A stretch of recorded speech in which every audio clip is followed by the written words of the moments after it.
Hello everyone, কী অবস্থা সবার? আশা করি সবাই ভালো আছো। Welcome to SC boutique. আজকে দেখো বুটিকে ডিজাইনার একটু গলার কাটিং দেখাবো এবং গলার ডিজাইন দেখাবো। এটা নায়রা কাটিং একটা সেট তৈরি হচ্ছে, যেটার উপরের পার্ট নায়রা কাটিং সেট দু পার্টে হয়, সেটা আমি আগে দেখিয়েছি অনেকবার ভিডিওতে। এবার উপরে দেখো কম্বাইন্ড করে এটার এই ড্রেসটার নিচের পাজামার ঘটি পাজামাটা এই ইয়েলো কালারের আছে কমলা বেসের উপর। তো এটা দিয়ে বুকে পটি দেব এবং পটিটা একটু সামান্য লেস দিয়ে স্টাইলিশ করব। তার জন্য দেখো আমি গলাটা আগে কেটে নিয়েছিলাম, যেই মাপে গলা কেটেছি তার থেকে একটু বেশি বুকের পোর্শনটা মেপে নিতে হবে, কতটা অংশ ধরে ওর গলার পটিটা রাখবো সেই মাপে আমি কাপড়টা কেটে নিয়েছি নিয়ে, এবং এটা উল্টো দিকে রং সাইডে এটা আমি দেখো করলাম, পিন দিয়ে সেটে নিলাম। এবার এটা আমি সেলাই করে নিব। এটা হচ্ছে অবশ্যই আমাকে মনে রাখতে হবে, এটা আমি রং সাইডে বসিয়েছি কাপড়টা, আর যেটাতে আমি সেলাই দিচ্ছি দেখো এটা আমার রাইট সাইড, এটা আমার সোজা দিক, ঠিক আছে? ওটা পেছন দিকে একদম নিচে আমি এটা এইভাবে করে গলাটা বসিয়ে স্টিচ করে নিলাম। মেন ফেব্রিকটা কেটে নিয়েছিলাম, আর যেটা আমি দিয়ে বুকের পটিটা বসাবো সেটা আমি কিন্তু কাটিনি। এবার সেলাইয়ের পরে এটা কাট দিয়ে দিলাম। এটা এই নায়রা সেটটার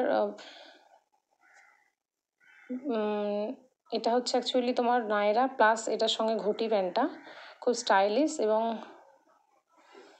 সুন্দর দেখতে, একটা কুচি ফ্রকের মতো। দেখো এবার ব্যাক পোর্শন থেকে এটা আমি সামনের দিকে এইভাবে করে ফোল্ড করে নিলাম এবং ধার থেকে দেখো এবার একটা চাপ দিতে লাগবে।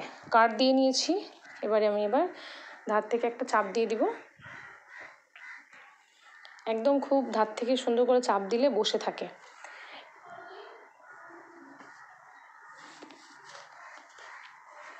এইভাবে একদম দেখো খুব ধার থেকে একটা সেলাই দিয়ে দিব। এবার আমার হচ্ছে ডিজাইন যেটা আমি কটন লেস ইউজ করছি, যেখানে আমি চাপ দিয়েছি তার উপর থেকে কটন লেসটা একদম ধার থেকে বসাবো।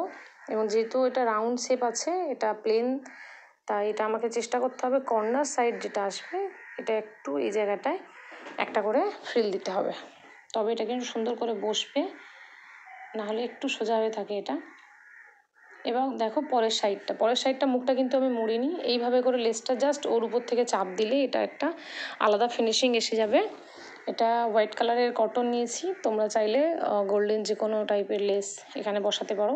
তো চড়া লেস বসালে বেশি ভালো হয় না, এটা একটু মিডিয়াম সাইজের লেস যেটা সেটা বসালেই কিন্তু 1/2 ইঞ্চি 1 ইঞ্চির ভিতরের লেসগুলো কিন্তু এই জায়গাটায় ভালো ক্যারি করা যায় এবং বসানো যায় খুব ভালোভাবে, সরে না যায়। অবশ্যই একটু পিন ছেড়ে নিতে হবে, নাহলে কাপড়টা এমনি প্লেন আছে তো কোনো চাপ টাপ দেওয়া হয়নি, সরে যাওয়ার ব্যাপার থাকে, ডিজাইনটা ভালো আসে না।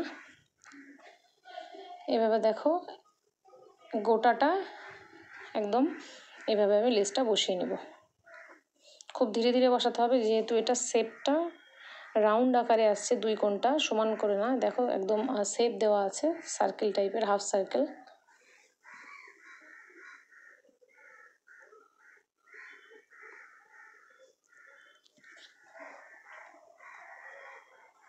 এটা পিওর মলমল কটনের উপর তৈরি হচ্ছে ড্রেসটা। কটনের দেখো এইভাবে থ্রেডটা গোটাটাই এটা বসিয়ে দেওয়া হয়েছে, দেখো সুন্দর করে লেসটা। তারপর এটা দেখতে দেখো খুব সুন্দর অসাধারণ লাগছে, এবং বুকটা যাতে ফাঁকা না থাকে এখানে দেখো কটনের ফ্লাওয়ার যে কিনতেই পাওয়া যায়, কটনের হচ্ছে তোমার লেস, এটাও থাকে এক টাইপের, ওটাকে কাট করে ছোট ছোট করে পার্ল দিয়ে এটাকে স্টিচ করা হয়েছে। তো ফ্রেন্ডস, তোমাদের কেমন লাগলো ড্রেসটা আমাকে জানাবে, এবং আমার বুকের কাজটা কেমন লাগলো জানিও। তো ঠিক আছে ফ্রেন্ডস, দেখো অসাধারণ একটা সুন্দর ড্রেস, দেখা হচ্ছে নেক্সট ভিডিওতে। Thank you.